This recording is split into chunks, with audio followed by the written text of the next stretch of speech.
Hey, folks. Thank you for joining us. This is Life in the Baggage Claim, and this is season 2. We are in a new format. By now, if you've had a chance, you've seen our first episode and you saw that we have taken just a little bit of a pivot on what we're doing. I have seen one comment that said it was a gutsy podcast from my friend Luke Gibbons, and I think that probably told me everything I wanted to know last night. But I'm joined here today with two special people, always wonderful co-host Chuck Longerbeam. Believe it or not, the woman sitting there is my sister, my younger sister, Marie Conrad. And I had talked to her about 6 months ago, maybe, and said, hey, you should come on the show. A lot has gone on in her entrepreneurial life, and we're going to do a little bit of focus on the world's conditions and the impacts to small businesses and what's going on. And she's also a Californian like me, but she stayed in California. So she brings a West Coast perspective also. As I like to say, she's now a mountain girl. She used to be a coastal girl. She recently relocated her business with her husband that she works on the business with. So now that you two go ahead and take and share yourselves. Chuck, good morning. Good morning, and you're welcome. And Thank I you. can certainly see the resemblance. There is no doubt you guys are I siblings. know, right? Yeah. All right, look, we've spent plenty of time talking about passports, exotic places, and the best get lost. Mostly because Jim actually got us lost half the time. Hey, it's called unplanned exploration. But look, eventually every traveler has to hit the baggage. And that's usually where the fun ends and reality hits you smack in the face. I'm Chuck Longerbeam. And I'm Jim Hauck. We're both staring 60 in the face, and we've realized that the most important journey isn't across the ocean. It's the one where you finally stop worrying about who you're offending and start speaking your truth. We're unpacking more than just suitcases now. We're talking about the big pivots, reinventing your life and your career at an age when society thinks we should just be quiet and pick up pickleball. Not happening, Chuck. And we're going to talk about this country. But we're done with this left versus right, blue versus red food fights. It's exhausting. We're going to talk about right versus wrong. Basically, we're applying common sense to a world that seems to have run out of it. We're keeping it authentic, unfiltered, and knowing us, probably a little bit loud. Hey, we're two guys who have seen enough to have an opinion, and we're finally sharing it. No filters, no labels, just real talk. The bags are on the carousel, and let's be honest, half of them are probably lost. Are you ready to claim what's yours? Let's get this journey started. It's in a room together. It's even worse. So we had my son on, I don't know what, a couple of months ago. He talked about, he's 28. He talked about solo travel. And Jim's like, I want to get my sister on. He's been talking about having you on for about 4 months now. So I'm glad. Thank you for joining us. Thanks for having me. Would you like to introduce yourself and your business, Marie? So my name is Marie Conrad, and I am an entrepreneur, I would say, because I've had a few businesses in my lifetime. My most recent endeavor has been in the world of wine and hospitality and restaurants, in a sense. So we have Murphy's Wine Bar up in Murphy's, California, a beautiful gold rush town. If you've never been, you need to come check it out. And that's after like a 9-year stint of doing Capitola Wine Bar down by the sea where the ocean's getting kind of close. So we headed to the mountains. We went to higher ground. That was actually our code name. And before that, Marie and her husband owned a hardware store. Yep. The city of Boulder, right? Boulder Creek. We had a hardware store. That one we kind of stuck at for a while. And before that, for just a small little snippet of time, we had an appraisal business. And that's just like a dirty. So real estate appraisal, that is. And funny or not, she and her husband, Doug, met working together at a hardware store called Orchard Supply Hardware, which was in this round of hardware stores. The Legacy is one of the best little hardware stores that ever existed. And then it got bought by this giant company called Sears, who basically destroyed it. Yep. Ripped it apart. Now they belong to Lowe's, right? Yeah. Then Lowe's came in later on and we called it like the rich uncle came in to make it different. And it's like the rich uncle spent a lot of money, but I don't know. Money well spent. Yeah. Wow. But yeah, Orchard Supply Hardware, actually, it's a great introduction to the entrepreneurial spirit. They were a small business too at some point. They did a lot of in-house training on different aspects of business, not just running the sales floor, but actually like what is a profit P&L. And some people don't know that. What does that mean? People think they can jump all into being an entrepreneur because they did something else, and it's like they always see the vision of it and think that they could just do it, and it's you have to dot your I's, cross your T's. You have to be a CPA as well as whatever that front end business bit that you wanna do. It's true. So your current business, you have a wine bar, which is probably one of the coolest things I've ever heard. My wife listens to this podcast and she'll be like, wine bar? But Yeah. so how are you seeing right now? I know there's, and I'm not being political at the moment. I will be in a moment, but right now it's, with the economy or more importantly, the perceptions of the economy, are you seeing your business slow down? Are you insulated because people like to drink when things are bad, or how does this Well, go?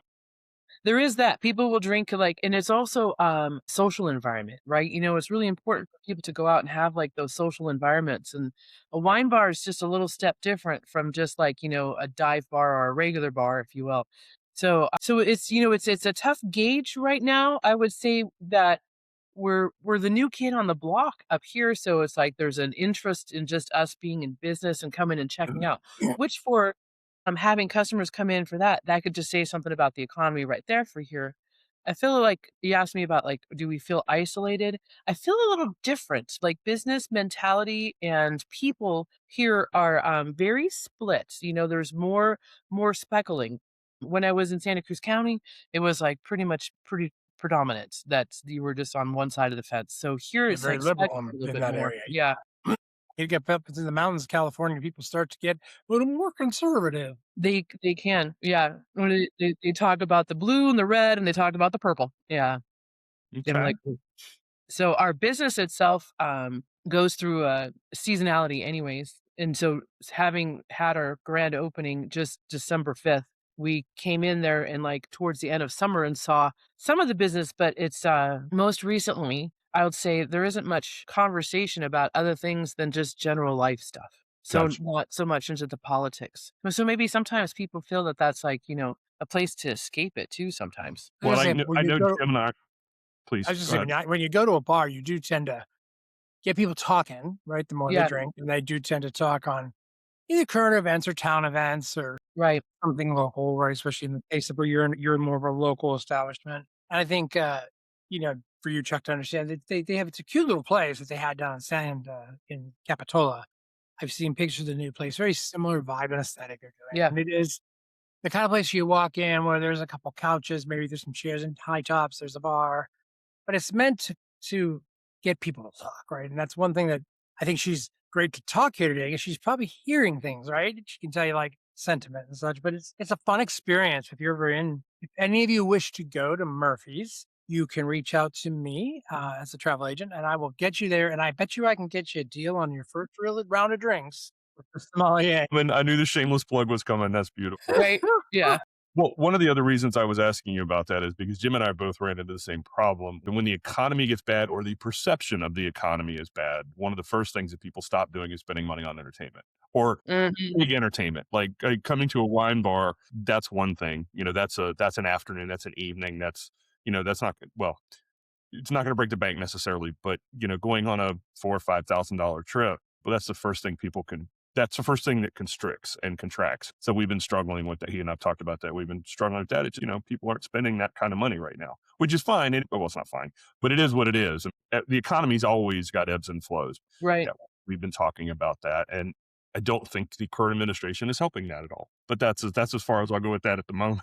There's a lot of concerns and fears about higher prices and tariffs and all that crazy stuff. So This is true. So Yeah. state speaking, California, Gavin Newsom, your governor, how is Gavin? Does Gavin create a great, favorable business environment for small businesses? So things done by the state to encourage you, to help you, that you feel the state really helps you, like put money in your pocket? So I would say I don't talk much about the state because they're it's more smaller business, smaller communities into the counties, right? Or the city. Right. So I would rather talk more about, like, where my county helps me Yeah. versus because it's like they're there to support, and it's a huge difference. I hate to say it, between the county that I just was doing business in and the county that I'm doing business in now. Super supportive of us getting up and going and rolling. It was extremely easy. I mean, I did a little research. I went and made sure I had all my my forms filled out and what we needed to do. But basically, in like one day, I was able to go to our county, take care of what we needed to, write them a couple of checks, and I left with a business permit. So, Nice. That's yeah, awesome. yeah, Yeah, that's awesome. That's hard to believe because I don't it think is. I can do that. Yeah. Yeah. But, I think also it's like we're not new at the game and it's like we've been in business for ourselves for a bit, some time actually. And so it's like you kind of realize how to go about making sure that you please the people that are on the other side, that all the strings that can be released to have you need what you need. Yeah, it's funny you said that. I owned a business back in Portland, Oregon 30 years ago, and it was sort of the same thing. It took me like an afternoon and I got everything I needed. When I opened this business in Virginia, Virginia loves paperwork. So it took like a week to Yeah. get everything, all the ducks lined up. And I'm like, good God, it's a travel agency. It's not, Yeah. not handling hazmat or something. It's not Right? that hard. But yeah, Yeah. Virginia loves paperwork. So it took a Yeah. while. That's Yeah. how I feel Google Business was. Setting up a Google Business profile as a travel agent Mm, is like, mhm. well, you don't know how to do this. You I don't have a stopped halfway store. through. I was just like, forget it. Yeah, it I was a don't have hard one. one. Necessary evils But of business. tariffs are affecting folks in different ways. Some folks are seeing it impact their business from a sense of cost and cost increases. Are you seeing, I don't remember how much, if any, foreign wine you bring in, but Lots. are you seeing your cost of your goods going up because of this, thus forcing your hand to raise your cost per glass when you sell So luckily we deal with a multitude of suppliers. So it's it? like, So and there so you not go. everybody's running the same program. So some people have absorbed what tariff fees they are, so they haven't passed it on. Some like last year, like the mention of it, they jacked their prices up. So they took advantage of that situation. And it's actually that's one of the bigger distributors that did that. But to be honest, tariffs and tariff increases, it's not something that's new. I remember once making notes in my book about what was coming in, that what was going to change that year, and that was like a couple years ago with tariff changes and about alcohol percentages and where they land. So you know what? One thing I was thinking was that what I see different, there's two things I wanted to share. We see more daytime activity now, though our bar is gauged a little bit more towards that. But we were even seeing that shift, I think, when we were in Capitola, that people aren't always going out at night as much. They're going out during the daytime. I don't know if you guys are seeing a flex like that too. And then the other thing, what was I going to share? Oh, I forgot it. Come back to me. Let's go on. My wife is a Yeah, my wife is a self-described wino, and yeah, there's a lot of proudly and no, I'm kidding. So Virginia changed the laws on alcohol. Virginia has been stuck in the 1900s, the early 1900s for the longest time when it came to alcohol. And about 15 years ago, they changed the excise taxes and the laws and everything else. So and I say this only slightly facetiously, there's a winery on every corner around here now. They're everywhere. Wineries, breweries, distilleries, and so yeah, we tend to go in the daytime. We tend to go, early afternoon, and we'll sit and drink wine for a couple of hours, and we're usually home by 4 o'clock. And part of that's being old, and part of that's because, yeah, most people, in fact, most wineries around here close at 5 or 6 o'clock. They don't even Yeah, stay open. right. Yeah, and we're Okay. in a town that's like it does have quite a few wine tasting rooms, and then we're a little later open being a wine bar. We Mhm. have like other things besides what the other guys have. You know what I was gonna say, guys, is that what I'm seeing in the economy that's different, right, is the change and the disparity between those that have and those that don't. And those that have are having more, right? I mean, what I mean by that is that there's more dual houses than I have ever heard in conversation before. So it's like I have a house here and I have a house there. And I mean, it's like sometimes it's even just as much as like an hour away. Sometimes it's like, 4 hours away, but there just seems to be a lot more of the uppers are getting higher and the lowers are getting lower. So disparity in the classes, is that what we call it? Well, in some Income ways, you disparity, yeah. changed your economic footprint where you were to here, right? So you were down near Santa Cruz, Capitola. Well, it's a very affluential, somewhat wealthy community. You still have a little bit of that beach attitude, right? So you don't have the same kind of clientele, but you're now up in the mountains. I think the mountains breed a sort of people who will have multiple homes or might be their money's put into different places, right? They're not paying huge mortgages like Bay Area mortgages. They're paying cheaper to have their housing so they can afford a secondary. But Yeah. I think you're absolutely correct. And I think, we saw evidence last year and the year before about how what was a traditional V in the economy, where things were, just two lines for the average Joe and that person who makes it across the average Joe line. And now we're getting this split up in that average Joe line. And I think the folks on the bottom are dropping faster and the folks on the top are starting to go up. So we're going to have the different style middle class in time, Yeah. the continuously growing upper class that has everything. Yeah, Yeah. I read an article recently that said that there's more wealth disparity right now than there ever has been in history. Yeah. There's like, yeah, I think, what was it? Like the top 7 billionaires last year made 15% of the money in the world. The world. And it's just, yeah, it's, yeah, And where do most of you're those right. You're billionaires getting a lot live? of this. What's Yeah. that? And where do most of those billionaires live? Exactly. Yeah, it's a definite change. And I think the thing that I get out of that is I come back to the rich guy and the average guy and the poor guy need one pillow to put their head on and one blanket to sleep with, right? Mhm. The poor guy is going to buy a poor quality pillow, so he's coming back. The middle guy is going to buy a decent quality pillow, but he's still coming back. And the rich guy bought such a great pillow, he never has to come back, right? So it's not like rich people spend more money because they make more money. And I often try to debunk this thing that if you don't tax the rich, their money goes back into the economy. Like, hell no, their money goes into investment and growth. Well, there's another thing. I don't know how much you know. I was in education for 20 years. I was a principal of school, taught school for years. And I would show the kids how the rich get richer. And you're right. There's a certain point where if you have enough money, you're making so much interest every year on your um, investments that it's almost impossible to spend the interest. So that's how like Bezos and these guys, and again, I'm not saying anything negative about these guys, but that's what happens. There's a point where you're making so much interest that you can barely spend the interest. I think back when we were all younger, I think it was $1 million. You could live off the interest on $1 million. Well, remember oh, he's a millionaire. That meant something. And now, I mean, it really doesn't anymore. How basic. When you've got houses that are $750,000, which are not mansions, depending on where you live, then suddenly being a millionaire is not anything anymore. Agreed. Sorry, tangent.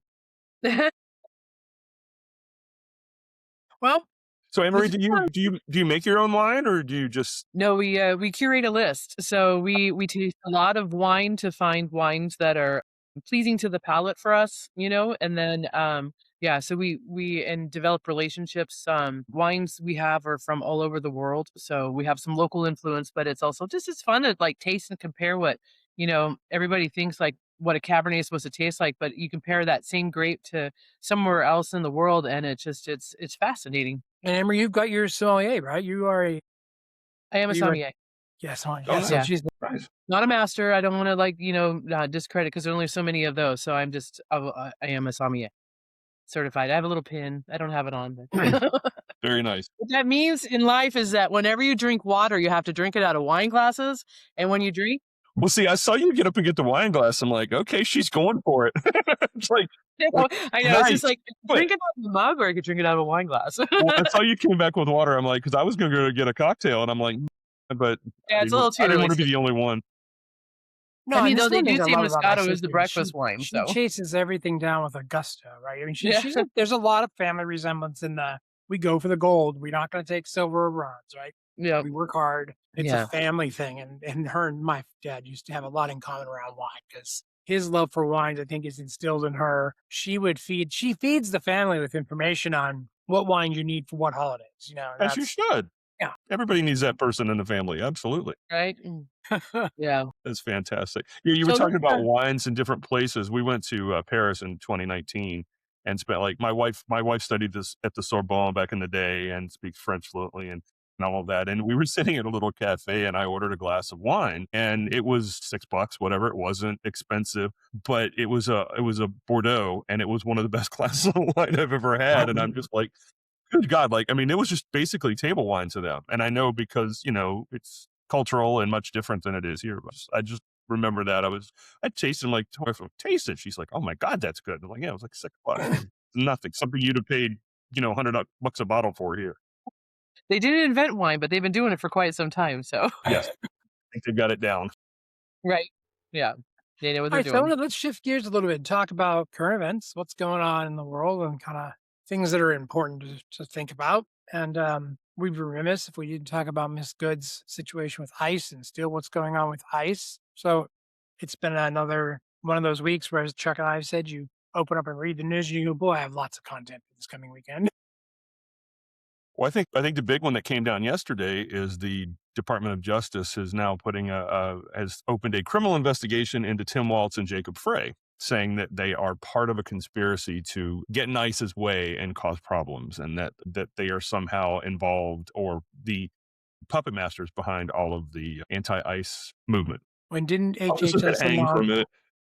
HHS announced yesterday a new budget, which happens to be bigger than the FBI Mhm. and several other agencies combined. I think they're coming up second only to the Defense Department, right? So, Mhm. and I laugh sometimes at these kind of things because I think back when George Bush named Homeland Security as our new name for the what used to be what was the fifth? What was it? Well, he put a bunch together. Yeah. They're the But when we over adopted the term Homeland, right. there's a legacy to that term that Yes. goes back to a certain country in Europe that, just sort of didn't like a certain religious type of people, aka Hitler's Nazis. They called everything homeland, right? Everything was done in for the homeland. And it was a little disturbing to me when that started, because that was one of those, really don't need to call us the homeland. We are a country. We are not, and for many of us know our histories are not from here. So we are not truly in our homeland, right? So you can't call it. But this homeland security thing and what's going on there with ICE continues to boil up, not up. I don't think it's going away. There's been a lot of violence this week. There has been a tremendous amount of true AI slop coming out, No trying doubt. to show other things that happened in regards to Mrs. Good. And we continue to vilify the victim and victimize the vilified, right? We have made sure that she's an agitator, she's a terrorist. Well, that's the thing. That's what bothered me the most. She couldn't just be, and I'm not saying she was, okay, so bear with me, but she couldn't just be wrong. She had to be a terrorist, and she had to be a felon, and all of these things, like Kristi Noem within like 20 minutes said she was a domestic terrorist. And it's like, if you felt that she was wrong and that she was trying to hit the officer, is that not enough? Like, I don't believe she was. I've seen the video. It doesn't look that way to me, but I'm not an investigator. I can only go with what my eyes tell me. But it can't just, it's that double down effect. It can't just be she was trying to hit an officer and that's wrong. It was she's a domestic terrorist and part of a cell and all these things. And it's like, how do you know? First of all, how do you know that after 20 minutes? I don't believe anybody knew anything after 20 It's minutes. terrible though how the story came out with that though, and it's like how fast we react with just snippets of information, Mhm. and it's a little scary, especially if we continue on with those thought processes, because it's not going to change. AI is going to be part of our lives, and you can change what we're seeing, and we're going to believe it because we see it. It's the stories have changed only a little bit, but I mean, like, since, from the moment that we saw and everybody was on the same page to, I hear you, what you're saying, it's like she can't be just wrong. It's like there's got to be more things, which is ridiculous in itself, but Well, it's scary. Well, and Jim and I talk a lot about these things on air and off air, if you will. And I am, and it's a fault, but I am unbelievably logical. Like, my brain goes logical every time. I have emotions, but they tend to be secondary to when I'm looking at a situation. And it's probably because I was a teacher of at-risk kids for so many years, I had to like pull the emotions back. But my whole thing was, when all of this went down, the first thing I did was I found, and it's out, it's true, it's real, it's not fake, it's been there. I think it was in 2018 or 2019, the DOJ redid the rules and regulations for federal officers on firing on cars, and you cannot fire on a car. It specifically says that you cannot fire on a car, a moving car. You can't fire in a car unless you literally have no other option. Even then, it's very specific. So what I mean is, if you were against a wall and a car was coming at you, you had nowhere to go, then yes, I think you can. But he literally stepped out of the way. So beyond what you think of her, what you think of him, he was wrong. He went against his own policy. And I'm not damning him. I'm not saying he needs to be brought up in charge. I'm not saying any of those things. That's not for me to say. I'm just saying, when it first came out, I'm like, why are they vilifying her when, first and foremost, he went against their own policy? Now, I don't mean they should have come out and said he went against policy, he was wrong. But it's that automatic jump to, I, I don't mean this in a funny or derogatory way, but it's almost like this administration reacts like teenagers. And what I mean by that is if you've had kids, a teenager's first thing is, I didn't do it. I didn't do it. What about Jimmy? Well, I didn't do it. That's their first reaction to everything. It's never, let me stop and think about it, or it's always, again, you're gonna victim blame. And that's their first thing. And it's interesting that you brought this up. So I wrote down some things, and you're gonna bear with me, if you will.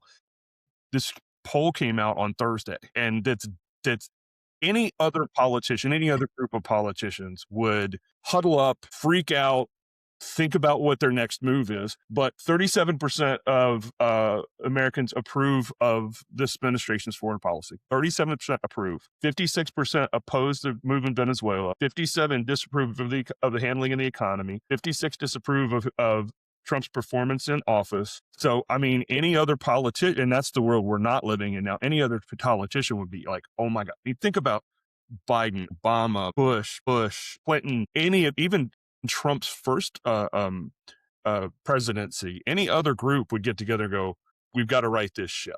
Like when we've got a majority of the American people being unhappy with pretty much everything we've done, especially the two things we ran on that we basically got elected on, which was the economy and immigration. We're underwater on all of those. But you're not seeing that. You're saying we're going to invade Greenland, and now we're going to put tariffs on any country that doesn't back us invading Greenland. And it's just, I think this is what Jim and we all talk about this, concerns all of us. But then when you're running a business, at least ours, that, that's the reason I talk to people all the time who would vacation, but they're like, I'm afraid to leave the country. I'm afraid they won't let me back in. I'm talking about, I'm born and raised here. My family was born and raised here. I'm as American as they come. There's that concern. And so they stop spending money. Yeah, I didn't want to bring that up, but yeah, I've heard that too. That is. It's true. Like, people are afraid to leave the country. Mm-hmm. I don't think that's right. So, why, I wonder what kind of education you actually have to have in order to be an ICE agent. Because, when you go to like an Apparently you don't FBI have agent, any, there's a you don't lot even more have that you to fill have out, to. you don't even have to fill out the forms to become one. So, I mean, so then you're expecting them to like understand and remember something that they're supposed to do, like not shoot at a car, but it's like, what score did they get when they graduated from ICE school? So I was reading an article the other day, and half of them wash out, like half of the people who wash out. They are literally, when they are recruiting now, they're looking for, and this is DHS. This is not some AI generated thing. DHS is literally saying we're looking for people who like militaristic video games, people who like to play war games, people who are obsessed with the military. And to your point, I don't think they're looking for quality people. I think they're looking for numbers. Because if you're saying high school diploma, no major felonies, and we'll give you $1,000 signing bonus, you want bodies. You don't want the best of the best. You want bodies. And I think there is I don't want to say conspiracy. There is something being floated right now that I don't usually, Jim and I don't truck in conspiracy theories. We tend to, look at things and go, it's pretty obvious that's not what it is. This one is not so much a conspiracy theory as a thought process that I don't think is incorrect. What a lot of people are saying is because he's flooding Minneapolis, which is essentially a blue state. I mean, Minnesota and Minneapolis, which is essentially a blue city, with all of these people and he has said out loud a couple of times that we shouldn't even have a midterm election. There's a belief that what he will do is, if it looks like the Republicans are going to lose the House and the Senate, and he's scared to death of being impeached, which I think is a pretty foregone conclusion, that they will start pushing ICE agents into these blue cities. And all he has to do is say, I see voter corruption, seize the voting machines, and magically the Republicans win everything. There was an article And I know yesterday. that sounds far-fetched, but he's doing it. The only thing he hasn't done... There was an article yesterday that said the Democrats were within 5 votes of impeachment, which at the rate things are flipping and flopping in the House and Senate, that's not a lot. Mm-mm. Trump did get heard yesterday or the day before off camera saying, why do we even have to have an election? He said it on camera in an interview with the Reuters. He went further in a non. Yeah. Yeah. Oh, So, true. my fear would be that that's where we're headed, is that we will no longer see free elections in this country. It's done. And President Trump has a fantastic skill, and that's the fact that he forecasts everything he's planning to do. He Yeah, he puts it says it out straight loud. there on the table. Administration tells it to you the way it's going to come. So it's like when he says Greenland doesn't want to do it nicely, we'll just do it the hard way. Well, he's obviously there. My personal thing is the man has got dementia. And, I use my dad as a reference to someone who's 80 going through things and remembering his mental state, right? My dad was not Alzheimer's. He wasn't all that, but as you get older, you think things come up. You think you've done, you haven't done. You aggrandize your old days. You come up with a lot of stories. And if anything, our president, Mr. Donald Trump, is very good at telling the lie so often you believe it. It's true. You know. Well, and like we talked about last week, and Marie, I don't know if you heard us last week, but we were talking about just to me, the insanity of the same people who were screaming that Joe Biden was losing it, which he was. Okay, I absolutely saw it, and Jim and I are talking about it. I think he should have dropped out a year before he did, but he definitely was losing his mental capacity to run the country. The same people who were screaming that are now completely whitewashing the fact that Trump can't put a sentence together and falls asleep in meetings and can't remember things and all of that. And it's like, in my world, my brain, you have to have it both ways. So if Biden was losing it because he was 81, are you really telling me that Trump is a year younger than him and is obviously using it, but that's different? I mean, that was what really bothered me. And what we also talked about is there were guardrails on him in the first administration. He had people, General Mattis, Rex Tillerson. He had these people who like him, don't like him, at least had that sense of, sir, we can't do that. That's going too far. And this time around, I think what's happening, I think you're right, Jim. I think I don't know if it's Alzheimer's. I don't know if it's losing a step. I don't know if it's natural aging. I'm not a doctor. I won't say, but there's obviously something there. And the people he's put in place, like Stephen Miller and those people, are whispering in his ear, and he's going, yeah, that's a good idea. And I think they're also, even if it's horribly not, and also I think they're insulating him from these polls, or they're saying, oh, that's a fake poll or whatever. And he's going, yeah. Because any politician, even Donald Trump, who swears he's not a politician, if really saw these numbers and believed them, would have an oh shit moment and be like, okay, we've got to, let's just let Venezuela do its thing. Let's stop talking about Greenland. Let's do something to boost the economy. But he's not. He's on this I tear. think it's funny, and I want to get some of Anne-Marie's opinion too. Stephen Miller is a good topic to bring up because Stephen Miller's been behind Trump for a long time. He's been in the shadows. He's been out of sight. And I think when Trump is, out there talking about the shadow government that needs to be addressed, Trump is put in a shadow government. Mm-hmm. Stephen Miller is running the country, let's be honest. Stephen Miller is making the policies and the decisions. And he's working with some of the boneheads like Hegseth and others that are doing stuff. That's how it's happening, right? It's not necessarily that Donald Trump has this idea.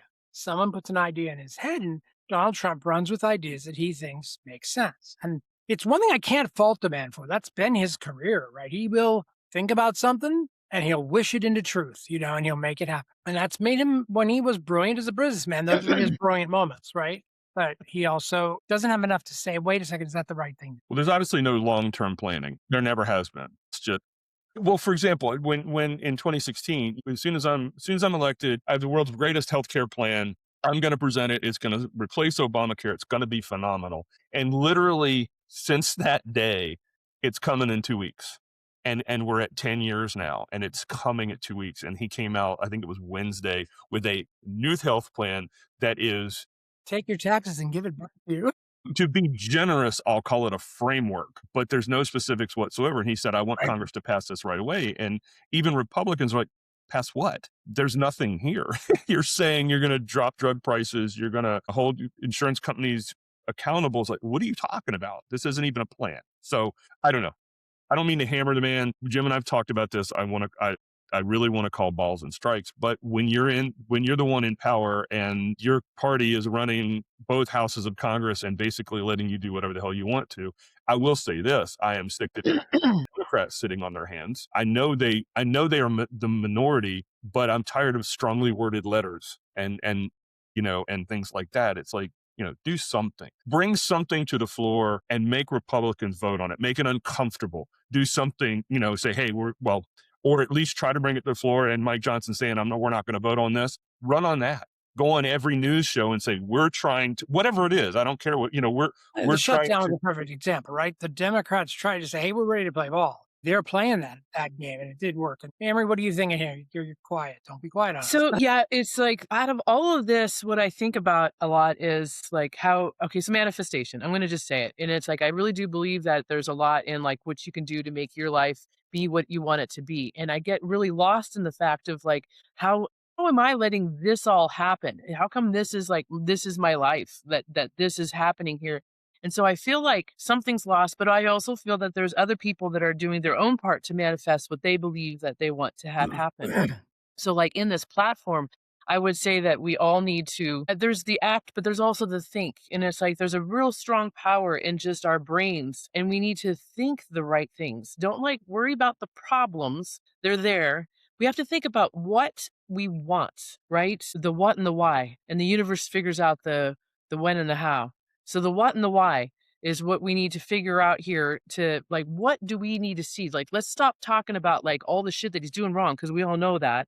Let's talk about like what do we do? What can we project out there that would make things turn right? And I'm sorry guys, but I'm going to say it. I honestly believe that if enough of us can think this way, that we can make a difference. I'm proving myself as to what manifestation can be. It's like there's a ritual and a routine and a thought process, and you can trick your mind into believing things. So you're talking about like you didn't have enough, couldn't spend the interest. There's a game that you can play where like you have a lot of money. Every day you have twice as much money as that you had the day before, and you have to spend it by the end of the day.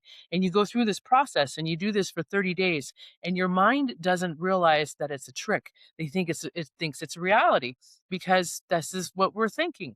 So it's like if there's so much power in our thinking, then why can't we think things into the right flow? How come? Awesome piece of feedback and guidance. And you and I have talked about that before. And you're always reminding me to manifest the positive side of it and Yeah. put the positive out there. And I am a believer in karma and cosmic energies and all that kind of stuff. I think there's quite a bit of heart and soul in what the mind can do and the powers we all personally have. I do think that some of what's going on in a negative way is because those of us who would normally manifest positivity are kind of getting smacked upside the head with the, huh? Is that really happening moment, right? And that knocks you off guard long enough to not be able to think about what you can do. So To stop your practice in a as we sense, like come to up on stop. elections, Yeah. right now, our biggest thing is we should be making sure we want those elections, right? Because otherwise, it's not going to happen. If we keep talking about the fact they're not going to happen, that's what's going to be the answer, right?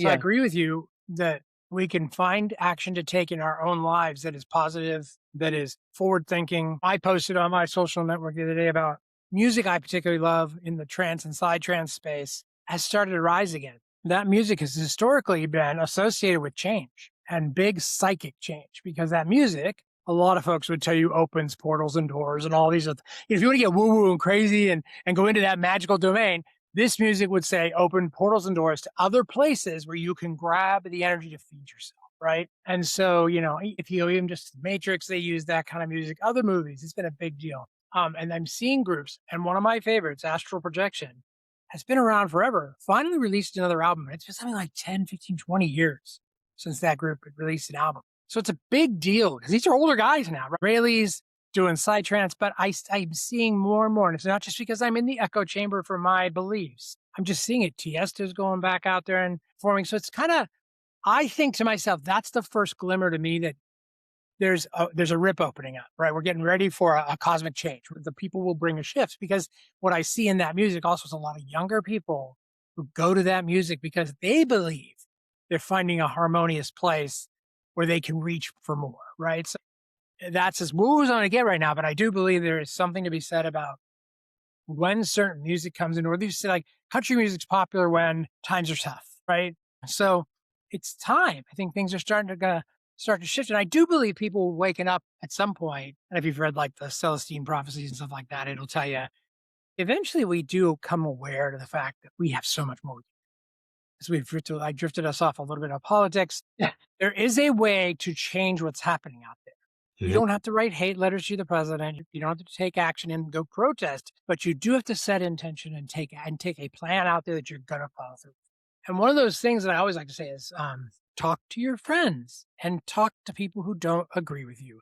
but talk in a constructive and healthy way. If they start to disrespect you, say that, let them know it, but keep it calm. Talk about things without having to be right. Talk about things without having to have to win, right? Because the people who would call it the other side are people who we've known for years and they're our friends too. I think sometimes their vision is a little skewed and out of focus. They've kind of lost sight of some of their own future, right? And checking in. So, hey, folks, if you're checking in right now, this is Life in the Baggage Claim.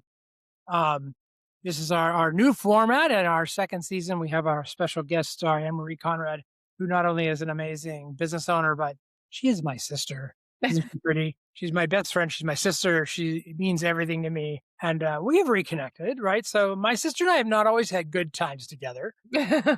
Lord knows our brothers and sisters do. We spent many a cross-country road trip trying to kill each other. But we found each other, and as my dad passed, got the last few days together with him. And I wouldn't trade the world for the family I have. I've been fortunate. I've been blessed. Even with my dad's challenges, I've had a great family unit. My sister and her husband are what I've left, and I respect her dearly for being nice, for being here. So, but you're welcome. Please like and subscribe. Our channel we're growing. These new episodes are already resonating. We've seen this week. Tell us what you think. Add comments. But okay, sorry, that's the commercial interruption. Go ahead. Now back to a please program. Now we should probably wrap up. Anne-Marie, you want to take us out with any last thoughts or anything you would like to, if you want to plug your business or talk about the world or anything you want, would you like to take us out with whatever's on your mind? Well, I don't know. I think that it's important for us to go out and talk with people. I think that community is still like where it's at, and you build your circle there, and perhaps with those communities, we'll build that stronger thought process to be able to manifest what we really want from this world now, not waiting for the change to happen. Make the change happen. And for God's sakes, people, get off social media is your only way to find things out, because that echo chamber is the worst. Correct. I see it in my own life where I'll start going on the scroll and you go, well, everybody believes what I believe, so things can't be bad, So be aware that you need to be balanced in your intake. And that's why, it is good to have community. It's good to talk to people. I just think it's so important right now that we all pay attention and we don't get blinded by what's going over here. Don't pay attention to the man behind the curtain. It's time to pay attention to everything behind the curtain, right? It's no longer a shiny object thing. We're all looking at, and that is, I think that has been the weapon of both sides of the continuously put stuff out. So we all can only pay attention to one thing for like 10 minutes and then something new comes out that we need to pay attention to. So yeah. Hey, speaking of interesting, LS31, just as a note, I don't know if you saw read that stuff, but that's that object that was approaching the Earth, and we're all like, what the hell is it? This guy looks like a ship. It's got a ship. It's capable of doing. It is obviously heading away, but what's interesting is it's following the same course as Voyager, right? That's my Star Trek. Voyager and all the other previous probes. It's on the same aligned path following them. So that makes you even wonder more. Yeah. Who sent it here? And what was it? And someday we'll get down to those topics. Huh? It's hard. That's an entirely possible answer. Mm-hmm. That would be, wow, that really crossed my mind. That would be funny. Our future selves, that would be great. So they're either going to tell us, stay on course, it all works out, or boy, did you guys fuck up. This is the time when. The reason they didn't say hi is it's like, oh no, they're doing it. Right. They got in there like, not this time round. Yeah. Let's try again. We're just going to go circle the universe one more time. We'll find that parking spot later. We missed that. They're beyond hope. Let's just leave. True. Hey, I welcome our alien overlords, Exactly. Well, thank you, Anne-Marie. It's very nice to meet you. Nice to meet you as well. Thank you, Jim. Good luck on these podcasts, you guys. I've been enjoying watching both, I guess. So, Jim. Great, boy, I hope we can have on again, Anne-Marie, sometime in the future. And absolutely. Keep bringing a nice, interesting little balance to our opinions. Correct. Yeah. And I love what you shared. Thank you so for doing that. If we don't do it in the morning, morning, I can have something besides water in my glass. Okay. We can do some evening stuff. That'd be fun. Some candles, mood lighting. Yeah, that'd be cool. I'm down. Yeah. Well, thanks for having me, you guys. Yeah, absolutely. Thank you very much. Jim, close us out. All right. Well, everybody, thank you for joining us today, Life in the Baggage Claim, where we talk about the twists and turns in life, how we get lost and found, and ultimately unpacking the baggage that we picked up at the claim on the way home. We welcome you back here wasn't weekly. mine. We hope you like our new format. Please do like, subscribe, share, and really, if you can't feel like engaging, get into our community, post on our videos, go join our Facebook community. Just tell us what you're thinking. Be respectful, be mindful, be helpful, and most of all, love everybody. Take some time to manifest love in this world and find people to love on. It's very important. Don't isolate, don't turn off. Well, be part of the world, make a change, and make a difference. That's right. And you two have proven we're all brothers and sisters. We can argue and disagree and still love each other. So that's a beautiful thing.